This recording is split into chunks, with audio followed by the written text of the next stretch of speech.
যে আন্তরিকতা দেখিয়েছেন তার জীবনে ভুলান না।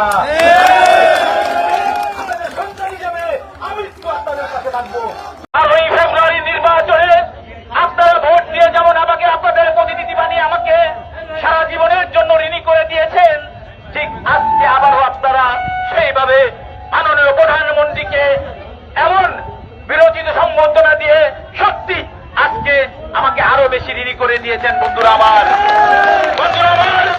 মাননীয় প্রধানমন্ত্রী সবসময় কিন্তু আমাদের একটা কথা বলেন, সেলিম গোপালগঞ্জকে কে কি বললো না জানি না, আমি গোপালগঞ্জকে কিন্তু বগুড়ার চেয়ে কোনো অংশে কম ভাবি না। এই গোপালগঞ্জের মাটি মানুষের সকল জনগণকে নিয়ে আমারও এরকম একটি পরিকল্পনা রয়েছে। বন্ধুরা আমার, আমি আপনারা আজকে আমাদের মাননীয় প্রধানমন্ত্রীকে যে ভালোবাসা দেখিয়েছেন, সত্যি আমাদের জন্য আরো সহজ করে দিয়েছেন এই গোপালগঞ্জের মানুষের উন্নয়ন করার জন্য। যে আন্তরিকতা দেখিয়েছেন তার জীবনে ভুলান না। আমাদের সন্তান হিসেবে আমি তো আপনাদের কাছে থাকবো।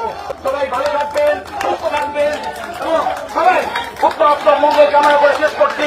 আল্লাহ হাফেজ। বাংলাদেশ জিন্দাবাদ।